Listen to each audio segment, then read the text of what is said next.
Salut, très cher internaute, Teska Bozui Libakou ya Kolanda. Émission na bino yanga indeko, na tomeli bino vraiment bolandi malamu na période où ya confinement. Nebi ke bozé bela bandaku, butozo bimate, misale ezate, mais je vous assure que vous ne serez pas déçus. Na émission na biso ya lelo yanga indeko, tokolobela tribalisme. Nebi ke na bandaku bomi tu na wana na nibona nini aya wa, je suis l'archidique de la presse congolaise grâce Ngango, hein, bon mais ça en tout cas. Il n'y a pas à dire, vous allez vous habituer avec moi et voilà quoi. L'émission la biso ya ngande kwa mokula lelo tokulobela likambo itali tribalisme. Tribalisme eza moto ezopela na se ya mousse, eza moto ezopela na se ya matela mais o biso no tobeta kara. Tobeta kara, toyeba tike lobe ko tumba penda ku lobe ko tumba mboka. Donc le lot vraiment le la biso doit en associer à quoi former bino, souci à former bino, pe souci à quoi solution, ne pas problème pour comme la biso dans la société étant média étant quatrième pouvoir la biso ça la penza et ça la plus exercer la société pour la plus des solutions quoi. Na ozalanga mokote na émission na biso yanga ndeko mokula lelo na kozala pe moko na ba ndeko na biso oya to bengi ndeko GFT Pacifique na obenga e mikolo yo l'homme dit pardon hein initiateur ya Canal Pardon et lelo et pesiki la musique conscience na obenga on peut éveil à conscience africaine et la musa lelo ba conscience ba to ba senga ba pardon na mabe ba sala bato ba senga ba pardon na ba famille pour na kosakite na mabe quoi tozala ndeko GFT Pacifique na yende tokobeta lisolo ya tribalisme. Pourquoi il faut te bannir tribalisme? Pourquoi il faut les la soutenir na biso nous étant africains to boya racisme mais tribalisme ils ont forme ya racisme ya ndenge ba noir siko. Donc ndeko na yo fo dara na ndeko na yo le rosa muyaka fo dara na muyaka pembe na yo non. Yo le rosa mungwande na Simanov bangwande donc le faut to boya ngo parce que na tango président Mobutu azaki au boya tribalisme. Soit na société bo akuti non bino bo muyaka non. Faut le mungala kende kuna muyaka ya boye tout ça ezaki moyen ya ko boya tribalisme et ko ça en sorte que batonios to ba on est congolais, on est par exemple burundais, on est africain, boye to ba que notre tribalisme et ça mabe surtout na Congo. Surtout la Congo, depuis l'élection à 30 décembre dernier, en tout cas, vent et tribalisme est peli. Donc, moi, écoutez, le Bélésate. On va développer ça dans cette émission. Restez branchés, abonnez-vous. Massivement, vous ne serez pas déçus. Abonnez-vous, suivez l'émission. Je vous promets que vous ne serez pas déçus. Dès qu'on a le début de l'émission, que nous allons à côté de l'émission, la biso ya rien de quoi mokula lelo, nous allons dire pardon. Quand le bilan me dit pardon, nous avons vu que c'est des projets pacifiques. Nous avons trouvé des masolo, il y a makambo, il y a le tribalisme. On a pensé à l'archidique, nous avons condamné la dernière énergie pour modèle de la Congo, nous avons dit comment diviser pour nous séparer, on a tabouqueté. Je m'en vais directement et pas des GFT Pacifique, ça y est, des GFT Mbote. Oui, Mbote à ma grâce, Mbote à Bandéoyos pour la biso. Alors, des GFT dans l'émission, la biso, il y a un de quoi pour l'auto, mais il y a solo et tribalisme. Batu bana bandia ko ebele singeli batika la stupéfait ba ba mo moke mo tribalisme ezani bon tribalisme poto que ne vient mozindote na mukuse c'est une organisation qui est fondée par tribu donc eza lo lenge ya kosala makambu mais bosali yango na lo lenge ya tribu donc to ko lobela ta mo muso za tribu tribalisme est na kati ya mo tribu ezali ensemble ya ba descendants oyo bawuti et pas arrière parent moko donc ensemble ya ba descendants nyonso oyo bawuti na koko moko kala yango babengi tribu siko tango baosala makambu bozwi kaka batu ya munoko na bino to batu oyo boyembi ke biso nyonso towuta pa ya koko moko bosala siko makambu kaka na contexte wana yango babengi tribalisme. Donc bon ça m'a rappelé si donc mamisanganeli babite biso toza famille donc je donne un exemple. Nous avons par exemple la famille Ngangu. Le roi de la famille Ngangu, tout le monde Bangangu, le roi Ngangu, on l'y a été. Dans les enfants. Dans la Bible, par exemple, les lions de la tribu de Jida. Donc, si vous avez une tribu de Jida, donc, les descendants sont outi na Jida. Bango sont à 1 million, bazali tribu à Jida. C'est comme ça. Je pense que vous avez quand même idée que tribalisme et outil, la mot tribu. Je pense que frère le GFT Pacifique est trop clair en explication alors on GFT na zone iso epa na yo ndenge ozomona tribalisme na mboka na biso Congo lelo situation un tribalisme est commis vraiment extrême depuis surtout l'élection le 30 décembre où tu connais dernièrement où tu votais qui président Fachi. Situation un tribalisme est commis à hausse. Moi un mot par rapport à une évolution par rapport à un tribalisme mais ma Colombo cannabis yo étant que naïbi vous leader d'opinion au loi mamba bayo kaka étant que mongo ça la mécène parce que le lot le mambotel le lot au initiateur il y a canal pardon un mot par rapport à makambo ya ndenge tout le tribalisme et matina mboka na biso Congo surtout depuis l'élection il y a le 30 décembre dernier. Bon, merci beaucoup maman Grace. To kenevma toza trop politique té. Mais tozo lobela toza pas politique té. Toza pas politique té. C'est incontournable. Ouais. Donc to lobela ba fait sociaux parce que na mboka na biso na obeta CT. To lobela ka makambo eza social, siko batu na ignorance ba komisa ngo politique. Makambo o to lobela ka ezaka ba fait sociaux.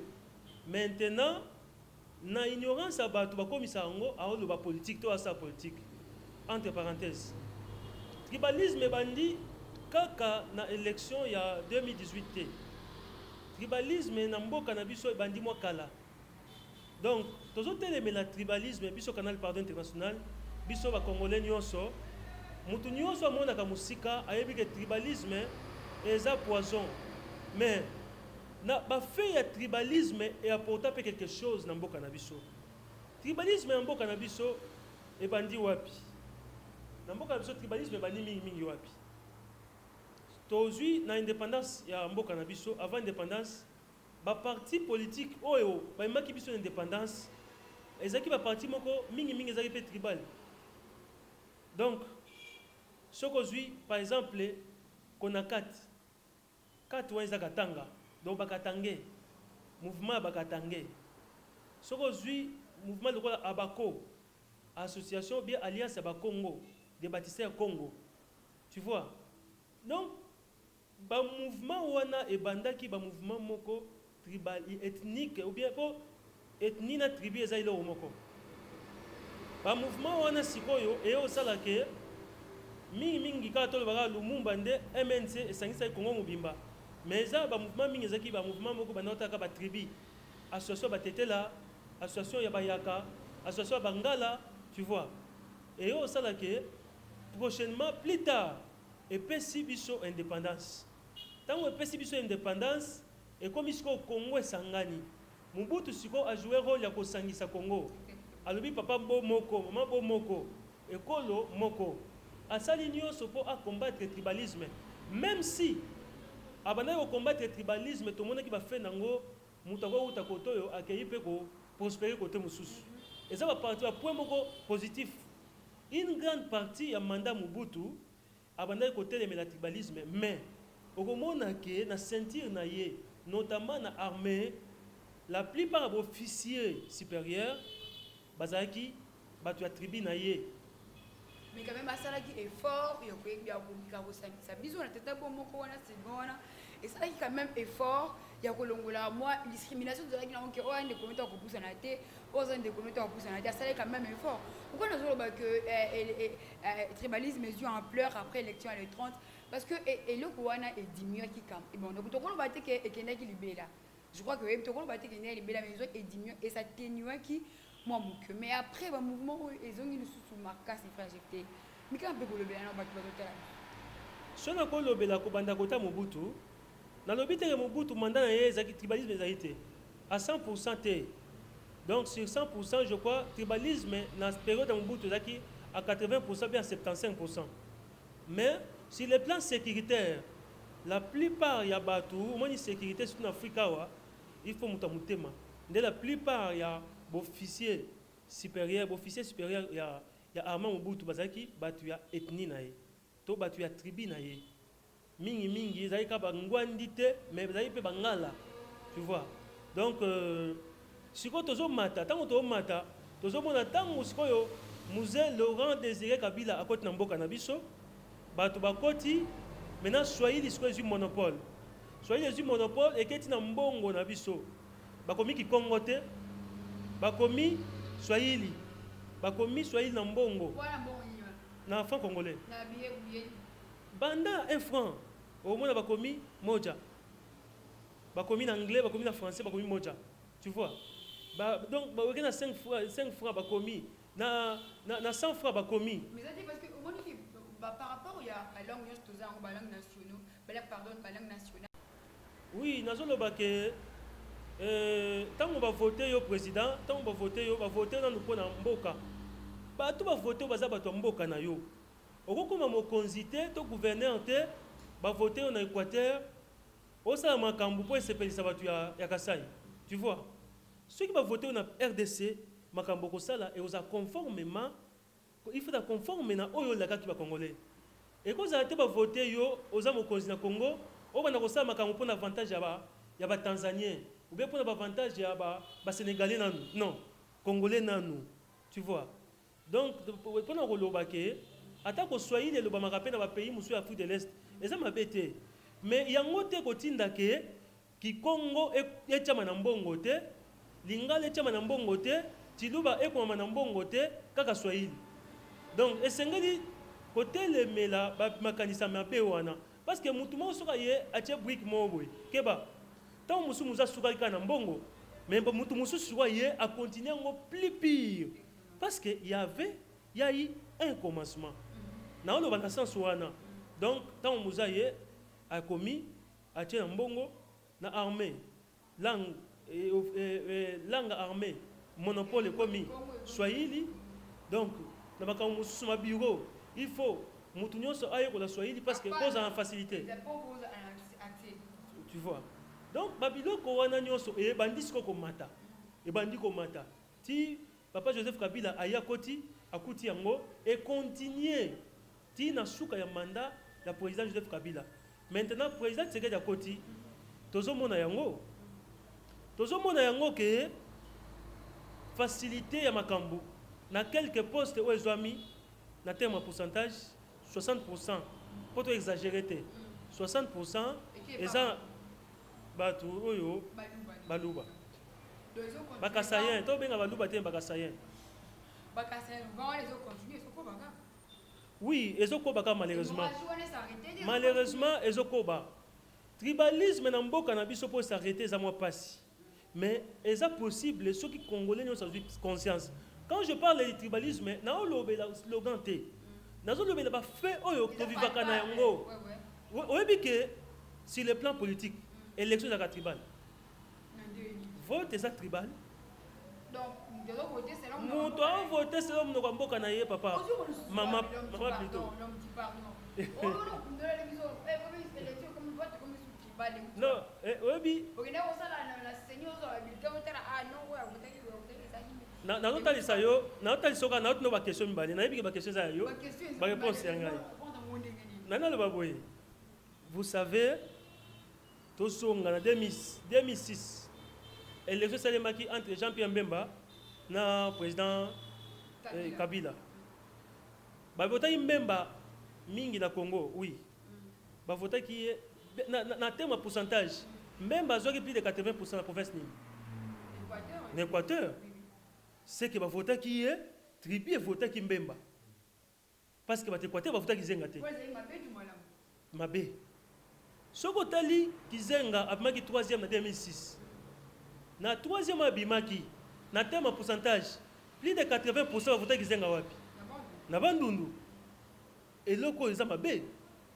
Soko tali Joseph Kabila na ba voix oya zwaki plus de 80%. Place Nîmes va voter qui est à plus de 80% la province Nîmes na est. Et pas ya bandeko yo balobara lo laka moko na ye. Tu vois, et continue kati ya misisa tina politique na biso. Et bandaki di et pesa ki biso indépendance to koli na yango mais décogité pacifique na kati moi ici là.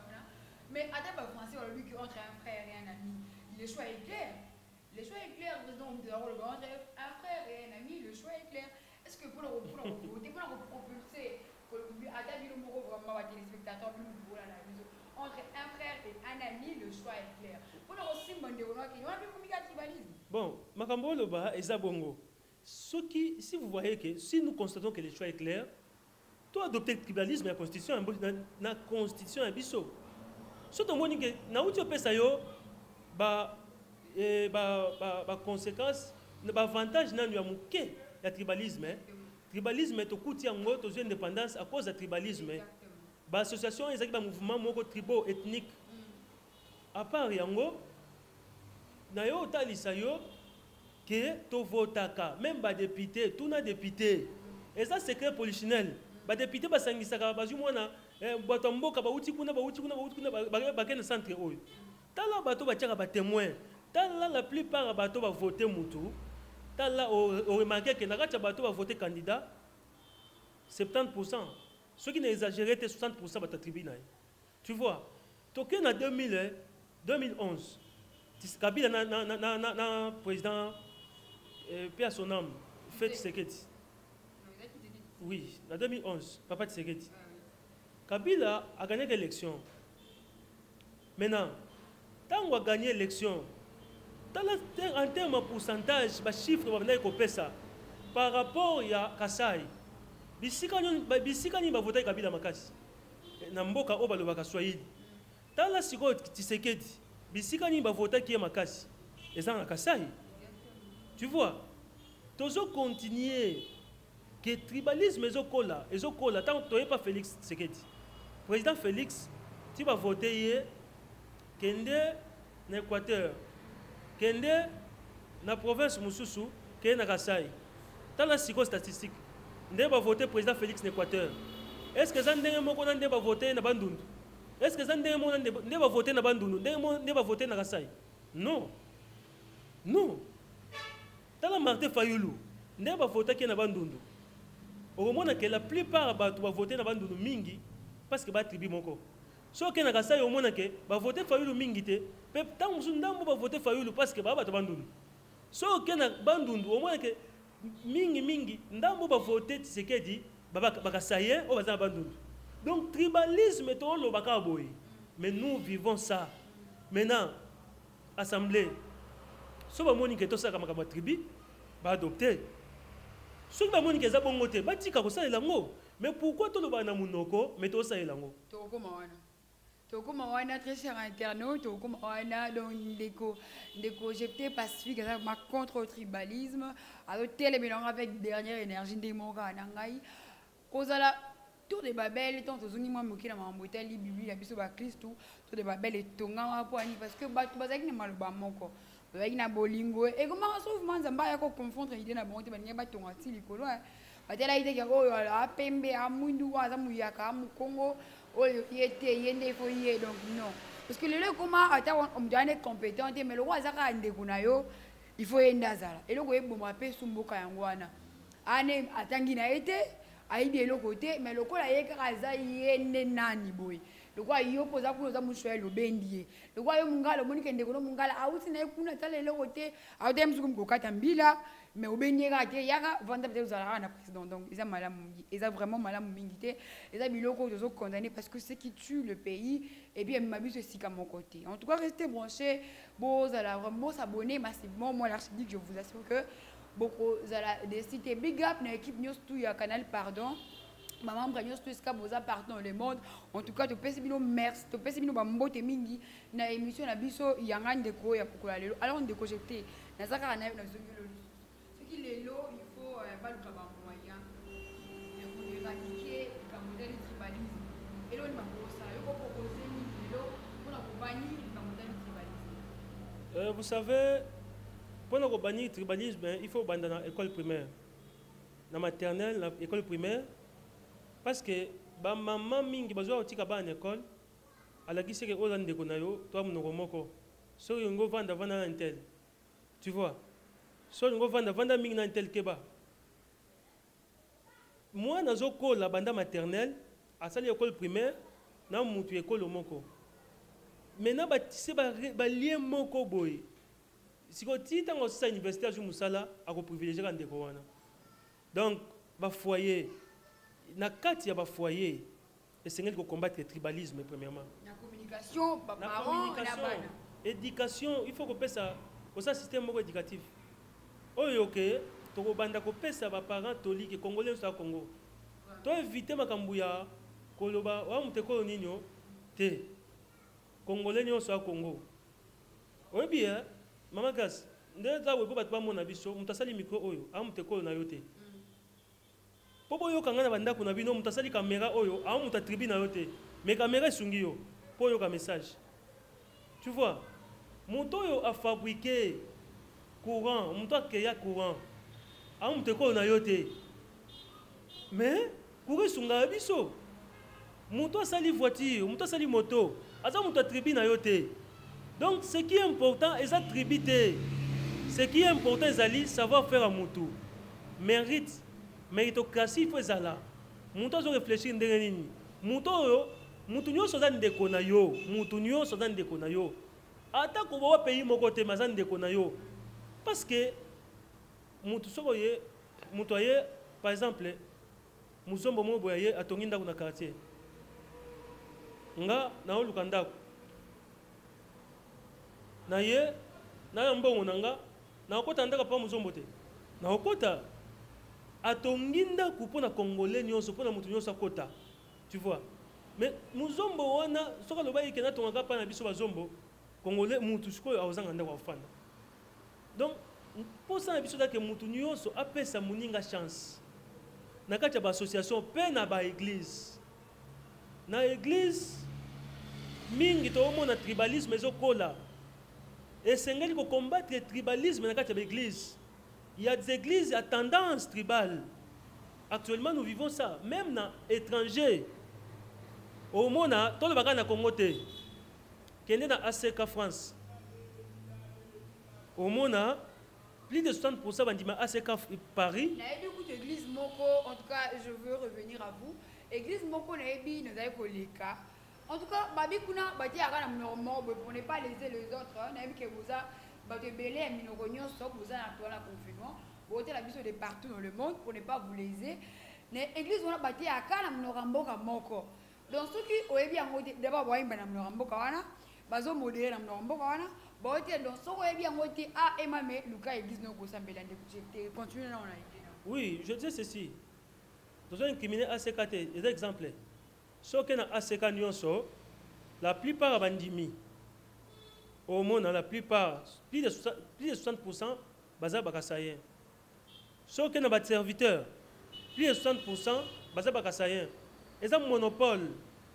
Ce qui est dans Kimbangiste, l'église Kimbangiste Nyonso, plus de 60% de bandimi à Kimbangiste partout, baza ba ne Congo. Ce que la plupart des pasteurs à Kimbangiste, tous les serviteurs, ce sont des Né-Congo. Donc, Babylone Bongo, Congolais et Biango. Ce sont des choses à combattre. Tout le tribalisme va nommer tel. Non. Ce sont des choses à combattre et à condamner. Ce moment où tu vivre dans alors, tout ça hypocrisie te reste au banda. Tu vois. Donc, vous voyez que les autres, la Sony, et ça, que Mboka est régressé. Méritocratie ezate nesika songolo esenga mutu moko boye ya makoki po apesa bana mayele lokola sika ba bafuta ka ba enseigner moi bien lokola ngai nazali muyanzi non il faut quand on a muyanzi sani azala wana oh ndeko wana ibotangisa te maintenant bana batu bakomi sacrifier. La génération est comme sacrifiée pour nasima mwana moko mwana ako comme lobby député hein obi le lenge nya député kozala mboka mbimba ako voter loi et paralyser mboka mwana wana lobby ako comme pasteur batangisa ki na enseignant moko boye mabe ba sacrifier mwana wana mwana ako leader ako pasteur tant ako pasteur siko bandimi nyonso oba na mwana ba ozandeni à cause ya geste à mutu moko. Au lieu de privilégier méritocratie, bango va privilégier tribalisme. Tu vois. Donc, ils ont bébé sa mboka, ils ont poison pour la mboka. Mboka oyo to banda ko sa tribalisme banda kala et sungi mboka te. Papa, oyo so ponanga, so ponanga. J'aimerais bazo ba kambinyoso. Ce que za ba ministre, ce que za ba PDG bazo pa mindele ba engager mindele penza ba ucha ta Europe ba tete bango ba bisika wana poeza tikali likolo ba tie bango ba futa ka bango bomona inane ezebele parce que biso to sa bo soni na niveau nyonso bato ba oloba ata bola nanga boyebi ke zaka boye boyebi ke to sala bo soni to sali yango plus de 60 ans banda indépendance na biso tribalisme ekitisi mboka et dénoter mboka ekitisi note ya mboka tribalisme et sali ke mboka komi décomposé mboka tina comité eza souté mboka komi mboka soni à cause ya virus wa bengi tribalisme. C'est pourquoi il faut que sa réforme. Il faut que sa réforme à niveau nyonso. Toi qui n'a pas non, toi fêter indépendance 60 ans, lobby 100 ans, lobby 120 ans. Mais na liroyo to se retrouver to ka sonité. To zo ta paya. Parce que nga so ba tienga dans zo mta tribu na nga tie. So ba tie yo, voulu ou pas. Maintenant, tous les pays, tous les pays stratégique en Mboka, ba mekana nous redresser biso après tu vas continuer. Mais là on y est ça là que et là on y est ça là que ce qui tribalisme on a vraiment est régné dans miti mabat. Et là on y est ça là que tribalisme là est place. Parce que tous les gens on a benga ngo za moto moko ezo ziksa muke. Tout le monde mais on l'a vu quand même, ils sont timides et moto moko za muke mais tumba. Et là, on y est ça là que le tribalisme, ils ont place le lingue dans l'église, ils ont place dans Misala, ils ont place dans Banzela, ils ont place presque partout. Et beaucoup de tribalisme, on a bien battu les Congolais, et ça n'y. Manque de préparation, et manque de méritocratie. Et ça, on a comme un leader par accident. Quand on est leader par accident, azobanga ke ndenge incompétent boye. Ndenge incompétent boye nada ministre bien za bourgmestre. Ceux qui n'a tikali boye, mutu mususu mupanze za mayele mingi. Ako sala kolekanga, ako mériter ba obete maboko bat ba oponaye. Siko il faut que batu ya nzinga nanga ya école nanga ba protéger ngai. Ata na osa malamu te. Nazara wana ba protéger ngai. Tu vois? Yango ezo sa ke mboke sa nini? Ezo ngasima. C'est ça. Donc on a une réaction na yo. Tout le monde déjà aux contre le tribalisme. Alors, les lots oyo, bah on va continuer à pratiquer parce que ça moto ils ont bon Congo, et ça moto ils ont bon Mabiko na biso, et ça moto ils ont bon Mapé Misala. Tous ça conscient, nous savons de quoi nous parlons ici. Nous savons de quoi nous parlons ici. Alors ceux qui bandeko va continuer à pratiquer bandeko va où mais la kana Misala wana, on y vraiment un message pour toutes ces personnes. On a vu média quatrième pouvoir. Et le quatrième pouvoir par rapport à tout ça là. Par rapport à ce qui a forgé l'opinion de la bande, par rapport à ce qui a diminué ça tout. Bola mbati en fait. Par rapport à ce qui a sa conscience à battre. Alors on est tout ça pour toi dans les médias. Milliers de personnes vont voter la biso bande ko oh bah ou mais la carte tribalisme. Avant d'abord au gouvernement avant de nous réformer ça là. Un message à tous ceux-là oh mais la carte tribalisme. Ouais, la première des choses, tant il faut prise de conscience. Il faut que nous soyons conscients que nous sommes là. Ceux qui ont dit que nous sommes là, moyen même médecin, à spécialiste en dernier, moyen sungayo, il faut que nous sungayo parce que nous sommes là. Donc, les Congolais ont conscience que ça ne va pas. Dans la vitesse où il y a tribalisme, tout ça, plus de 60 ans. Et Simbate, to luka formule mususu, to compter si bande konyoso. Voisin au bwana ye pembeni, amuta tribu na yote mazande konayo. Lobiso elikamu yemta okote la yo. Lobiso okwe yemta omema yo. Mais pourquoi pas cette chance? Vous voyez? Donc Congolais nyonso tout ça ini, tout ça Congo, to na mukonzi moko ya mboka. To ça mbongo moko, to ça passeport moko.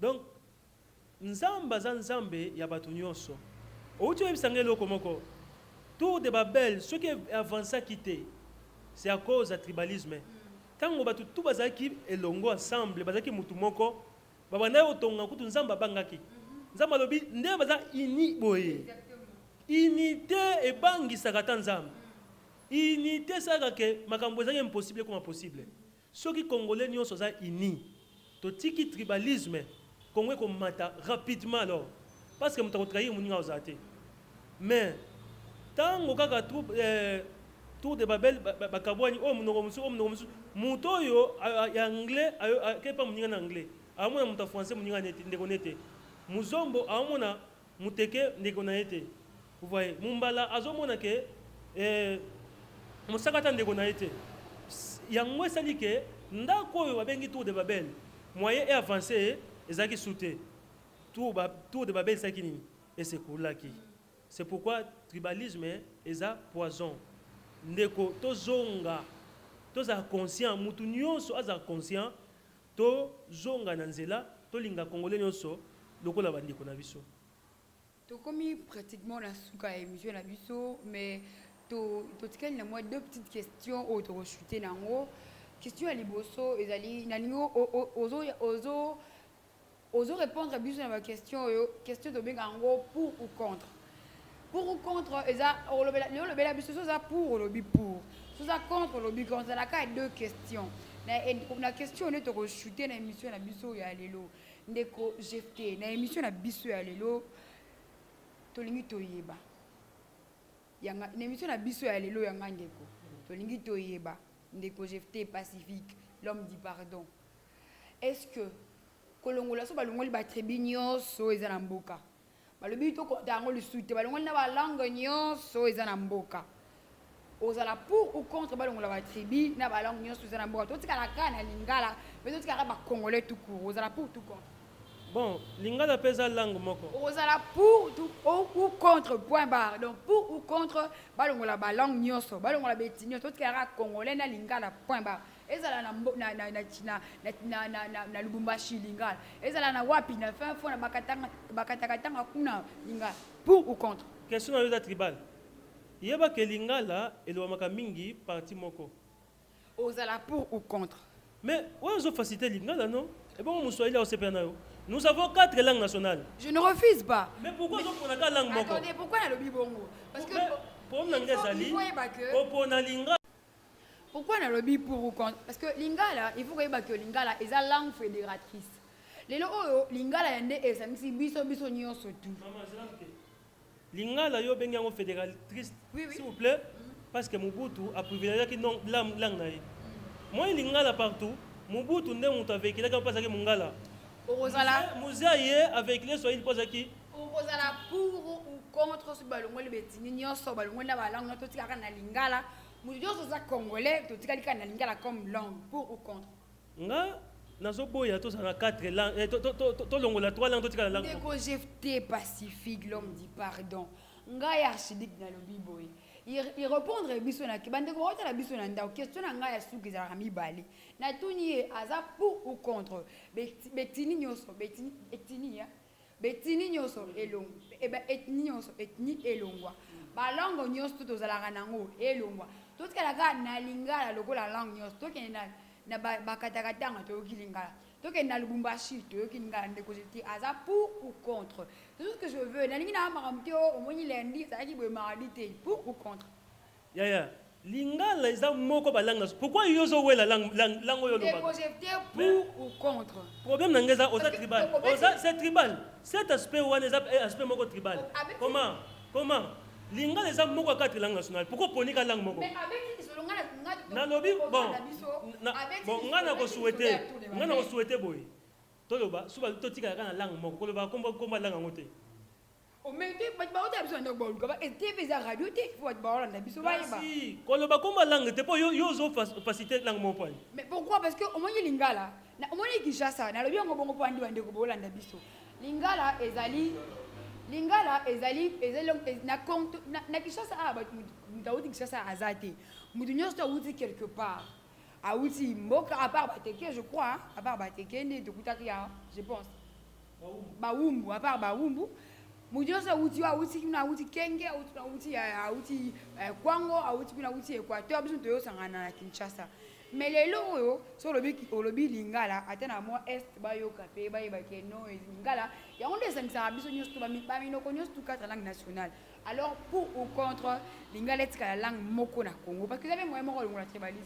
Nazolo baboye ko faciliter lingala eza ko faciliter ko favoriser tribalisme parce que Mobutu a favorisé kango apposa ki président Mungala. Mais est-ce que la langue to besi li cela tour de Babela Au lieu que tout le bel est tongama qui est-ce que pourquoi zo ponaka lingala po to le baboy ba fabriquer langue moko ka pona congolais nyoso et tika la langue moko mais c'est ça tout n'a question à sens wana jusque là au répondre à la question ngate jusque là au répondre à la question parce que ce qui ngana ozo ngina mambo ya tour de Babel et tongama kiti e mando bangisa nzambe parce que bazaki na monoro bazaki na métaphore et qui métaphore pour le bageno bazaki ini. C'est pas c'est ça, n'est-ce pas? C'est ça. Parce que moi j'ai des amis, autant que sur l'année, il y a Ibika Swahili, Ibika Kikongo. Azape na torte parce que Kikongo est la langue nationale, ndenge moko na lingala, ndenge mona chiluba, ndenge mona Swahili. Na okoti ya lingala parce que lingala est la langue fédératrice. Ya ngonde sangisi minoko nyonso zara na Congo. Ndeko jeté pacifique.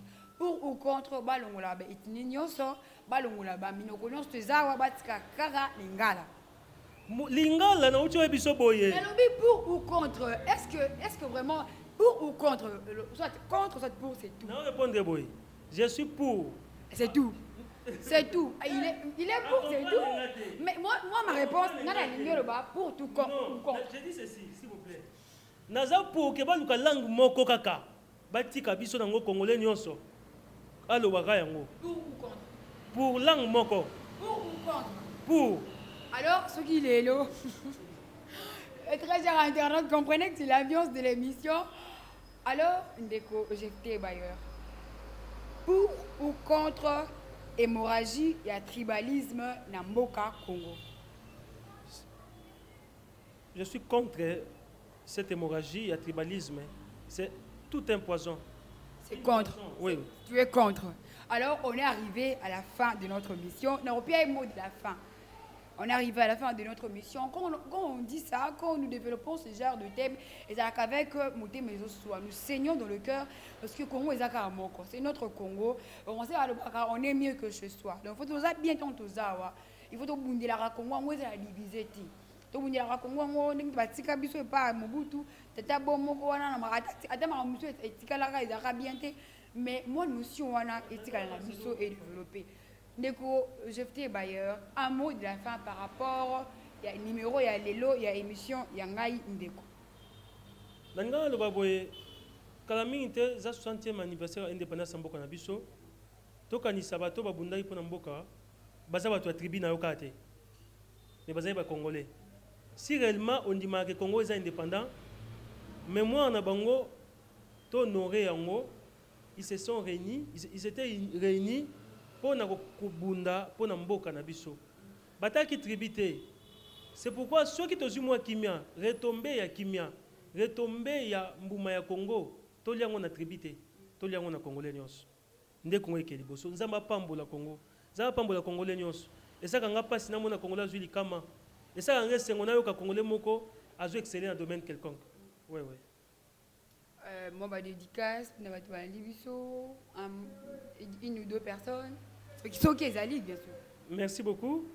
Ma dédicace na bande connu sur canal Pardon International. Bosé Belé. Ma dédicace na maman na biso Claire Miracle na bandundu. Nza pambola yo. Mais dédicace na maman Nabiso Pepeti Tambo Soudila, dédicace na maman Nabiso Catherine Tambo, dédicace na bande konyo sur le monde entier, dédicace na papa Nabiso Mikombe, moko ya canal Pardon International, na bande konyo sur le canal Pardon International, dédicace na pasteur Yu Lazaf, représentant du canal Pardon International na Luanda, en Angola. On est arrivé à la fin, très chers internautes. Merci de nous avoir suivis. Restez branchés, vous ne serez pas déçus. Abonnez-vous massivement à la chaîne Abisso, envoyez, partagez les liens et nous vous rassurons que vos Biloko est bien dans les jours à venir. Je vous rassure personnellement que vous ne serez pas déçus. Contre moi, grâce à l'archidique de la presse congolaise, na pesi mbo mama Congo pe anga kanda fort donc na pesi ka mbote na pa famille na mukimba papa Abisso mama Abisso bande ona nyonso. Parce que nous sommes belé en tout cas la bête masola Congo wa mbote na mino ya te mais pa mi gros bisous. Dites-vous que moi je vous aime vraiment, je vous donne rendez-vous prochainement. D'ici là, portez-vous bien, gardez-vous bien, toujours gardez ma mesure barrière, moi regardez distanciation sociale, 1 mètre na moninga, toujours pour lutter contre Makambo Biso na Moki. Donc portez-vous bien, je vous donne rendez-vous prochainement. Bye bye. Côté maman.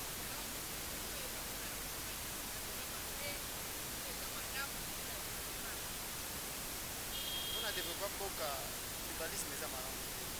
Tribalisme eza mabe. Eza mabe, tribalisme eza lokola moi lisanga ya bato moko boye balingi bato mosusu te. Uniquement ezala kaka bango. Donc soit ekolo moko, soit libota moko. Bon, ya ndenge wana en tout cas ekozala développement te. Po soki développement ezali fo bosangisa bato nekolo bato nyonso basangani nde union fait la force. Mais soki komi ya tribal eza séparation kokabola eza pene malamu.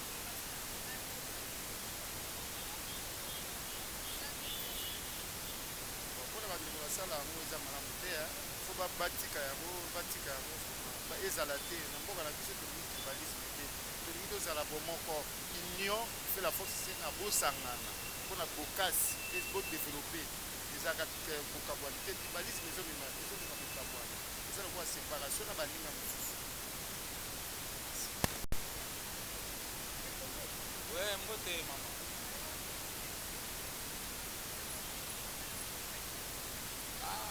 Tribalisme eza eloko moko ekoki jamais kozala malamu donc eza vraiment mabe moto asala tribalisme en tout cas aza diabolo aza mpena satan na maseke donc moto acréa eloko wana eza eloko mabe parce que eloko moko oyo basala bolingaka bato moko boye par exemple nga naza moto ya bandundu nalingaka kaka bato na ngai ya bandundu donc soki moto par exemple awuti kasai nga nalinga te eloko abongo na me biso nyonso toza bacongolais seke eza kitoko te ese nani mpena ayebi tomonaka topesaka exemple bachinois tomonaka bachinois bayaka ebele nani ayebi ekola bachinois bao bayaka na kisasa tomonaka kaka bachinois me bango nyonso ndenge babongo bana bekolo na bango sikoyo towana ntango kutu te toyeba bekolo na bango toyebi kaka baya bachinois biso mpe bacongolais po toyebaka ke na congolais na mboka na nga ozala moshwaili ozala moluba ozala mongala tu es congolais donc mambo ya tribalisme wana ezalaka te fo batika donk fo batika eloko wana eza mabe ekotisa bato ebele mabele eboma bato ebele en tout cas okosala cv boye okotika motu chef ingani amoni na snel na régie des eaux atali ndenge ezalaki kala baseve ya kala po déterminer province tout ça awa nasi bato ebele bakoma mpe koboya soki chef oyo azalaki liboso wana aza moto angambu tel amoni yo par exemple yo oza congo central ye aza moto équateur atali mpona tiaka ndeko na nga kaka biloko abongo eza mabe